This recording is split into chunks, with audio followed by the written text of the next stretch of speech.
Alors, un exercice sur une nouvelle notation et un nouveau concept, c'est ce qu'on appelle la notion de privé de. Alors, on note ça comme ça, A privé de B, c'est A inter B bar. Voilà.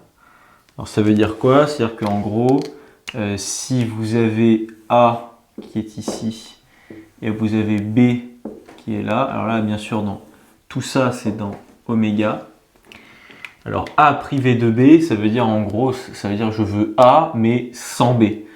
Donc en fait, je prends tous les éléments qui sont dans A et dans B bar. Alors, c'est quoi les éléments qui sont dans B bar? C'est tous les éléments qui ne sont pas dans B.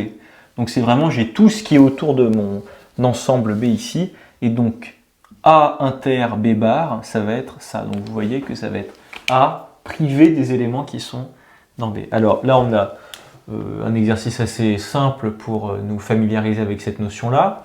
A privé de A, on applique simplement la définition, c'est A inter A bar. Et alors, quels sont les éléments qui sont dans A et dans A bar? Il n'y en a aucun. Ça, c'est l'ensemble vide. Maintenant, on veut, donc ça c'est pour le 1, voilà. Et pour le numéro 2, c'est parti, vous avez A privé de l'ensemble vide, cette fois-ci.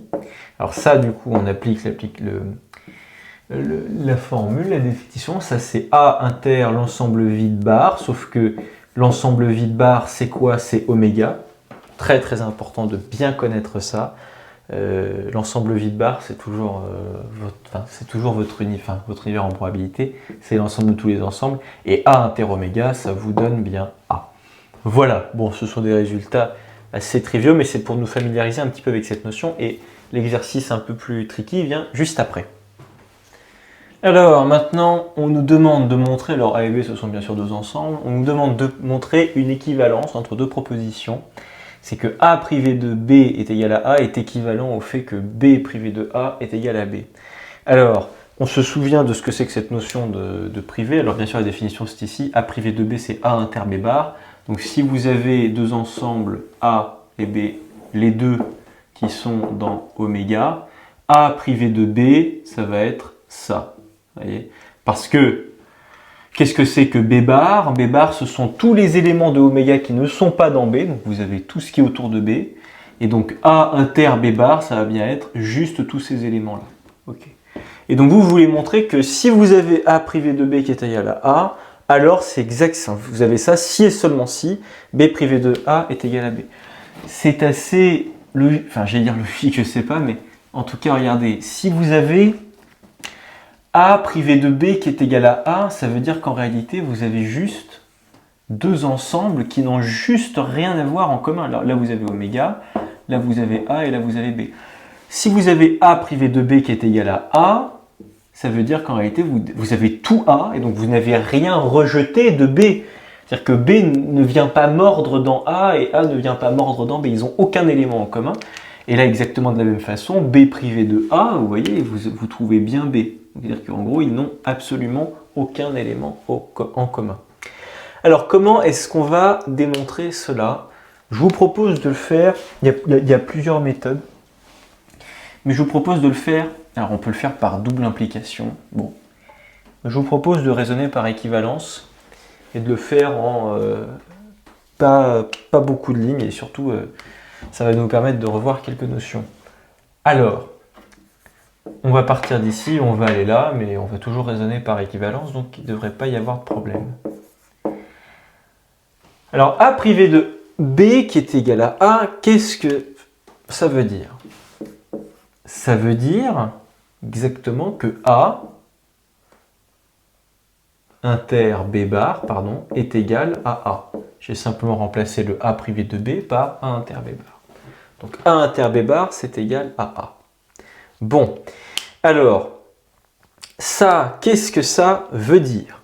Très très important de bien l'avoir en tête. Alors, toujours dans votre tête, quand vous avez une intersection, vous raisonnez comme ça. Même si A et B, ils ne se croisent pas. Là, on prend A et B bar, ok. A inter B bar, c'est ici. Ok. A inter B bar. Bon. Eh bien, vous savez que A inter B bar, c'est contenu dans A et dans B. Mais comme, vous êtes d'accord, ça, c'est contenu dans A et dans B. Mais il se trouve que A inter B bar, là, c'est égal à A. Donc là, vous avez exactement le même truc, c'est plutôt perturbant apparemment. Donc A inter B bar, c'est égal à A. Ok. Donc ça veut dire que A, bon, il est inclus dans A, il n'y a pas de problème, mais il est aussi inclus dans B bar. Donc ça, c'est équivalent à dire que A est inclus dans B bar. Voilà. Ça, c'est une notion extrêmement importante à bien avoir en tête. Bon, on a cette inclusion-là. Ok. Mais nous, alors, à quoi est-ce qu'on veut arriver? On veut arriver à ça. Et alors ça veut dire quoi? Ça veut dire B privé de A est égal à B. Et alors si on l'écrit bien, ça veut dire que B inter A bar est égal à B. Alors là, vous voyez que nous, on a du A et du B bar, et on veut arriver à du B et du A bar. Ça empeste le complémentaire. Enfin, ça sent le complémentaire à milieu à la ronde. Et là, qu'est-ce qu'on va faire?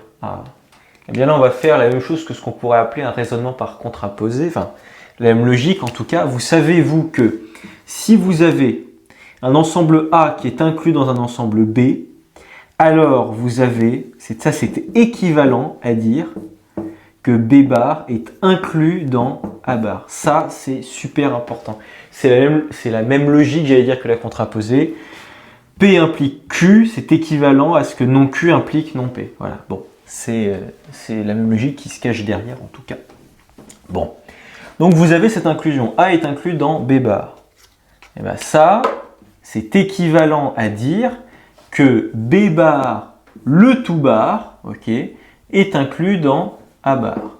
Mais qu'est-ce que c'est que B bar bar? C'est B tout simplement. Donc B est inclus dans A bar. B est inclus dans A bar. Ça, c'est plutôt pas mal que B est inclus dans A bar. Pourquoi est-ce que c'est pas mal? Alors, déjà, vous pouvez remarquer une chose qui est tout à fait réjouissante. C'est que nous, on veut arriver à du B et du A bar, et là, on a du B et du A bar. C'est plutôt bénef, ça. Alors, B est inclus dans A bar. Ça veut dire quoi?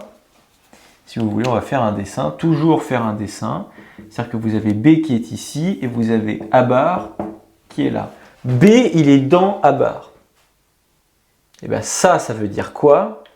Et bien il se trouve que ça veut dire exactement ce à quoi on veut arriver. Ça veut dire que là, si vous prenez B inter A bar, B inter A bar, et bien c'est égal à B. Ben oui, si vous avez cette inclusion-là, a fortiori, vous avez forcément B inter A bar est égal à B. C'est exactement la même chose que si ici vous aviez oméga, B inter oméga est égal à B. Pourquoi? Parce que B est inclus dans oméga. Ici, B est inclus dans A bar.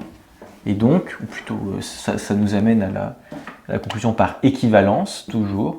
C'est équivalent à dire, donc, que B inter A bar est égal à B. Mais c'est quoi B inter A bar? C'est B privé de A. Donc B privé de A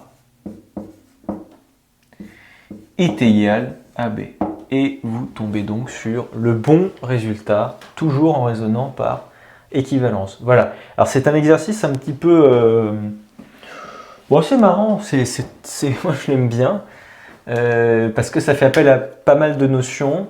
Alors déjà, ça fait appel à la notion de privé de, voilà, qu'on ne rencontre pas très souvent, c'est vrai, il faut le dire. Il faut utiliser là, cette inclusion-là. Donc, à partir d'ici, vous faites votre petit dessin et vous dites « Ah ouais, genre j'ai une inclusion, etc. » Ensuite, il faut aussi penser à passer au complémentaire, parce qu'il faut toujours se dire « Ok, je pars d'un point et je veux arriver à un autre. » Vous regardez ce qui est en votre possession, c'est-à-dire quelles sont vos données.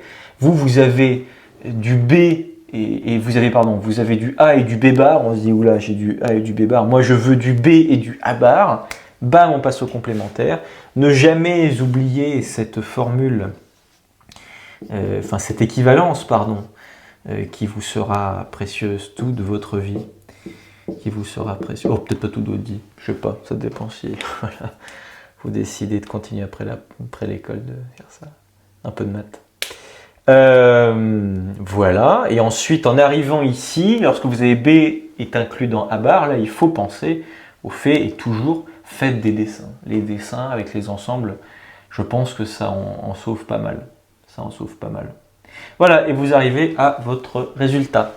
Voilà pour cet exo.